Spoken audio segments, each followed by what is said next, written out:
జీవితంలో ఎప్పుడైనా ఎవరినైనా పనికిరాని వారిగా పరిగణించవద్దు. ఎందుకంటే చెడిపోయిన గడియారం కూడా రోజుకు 2 సార్లు సరైన సమయం సూచిస్తుంది.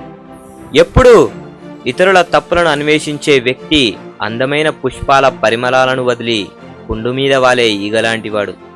పేదరికం ధరించినప్పుడు ఆప్తమిత్రులు కూడా దూరమవుతారు. అదే ధనవంతులైనప్పుడు తెలియని వారు కూడా మిత్రులవుతారు.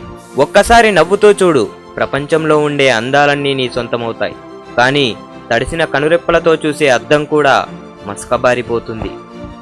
తొందరగా దొరికేది ఏదైనా ఎక్కువ కాలం మన్నిక రాదు. ఎక్కువ కాలం మన్నిక వచ్చేది అంత తొందరగా దొరకదు. జీవితంలో వచ్చే చెడు రోజులు కూడా మన మంచి కొరకే అనుకోవాలి. అప్పుడే తెలుస్తుంది నిజమైన స్నేహితులు ఎవరనేది. మనిషికి రోగాలు కుందేల్లాగా వస్తాయి, తాబేల్లాగా వెళుతాయి. కానీ డబ్బులు తాబేల్లాగా వస్తాయి, కుందేల్లాగా వెళ్తాయి. చిన్న చిన్న మాటల్లో ఆనందాన్ని వెతకటం అలవాటు చేసుకోవాలి. ఎందుకంటే పెద్ద పెద్ద మాటలు జీవితంలో చాలా అరుదుగా చోటు చేసుకుంటాయి. దేవుణ్ణి ప్రార్థించినప్పుడు నాకేమీ ఇవ్వలేదని బాధపడకు. ఎందుకంటే నీకక్కడ ఇవ్వకపోయినా నీకు నచ్చిన చోటు నీకు దేవుడు నచ్చిన విధంగా ఇస్తాడు. నిత్యం ఎదురయ్యే అపజయాలను చూసి నిరాశ చెందకు. కానీ ఒక్కోసారి తాళం చెవి గుచ్చంలో ఉండే ఆఖరి తాళం చెవి కూడా తాళం తెరుస్తుందని గమనించు.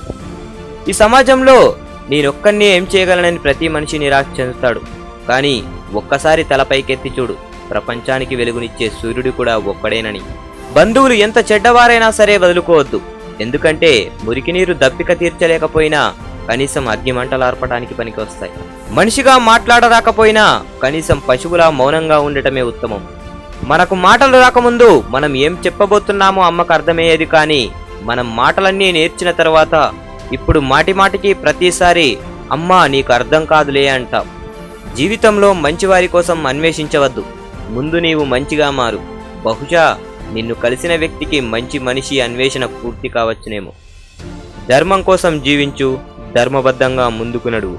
నీవు సాధించే విజయం నిన్ను చూసి గర్వపడుతుంది. జై హింద్.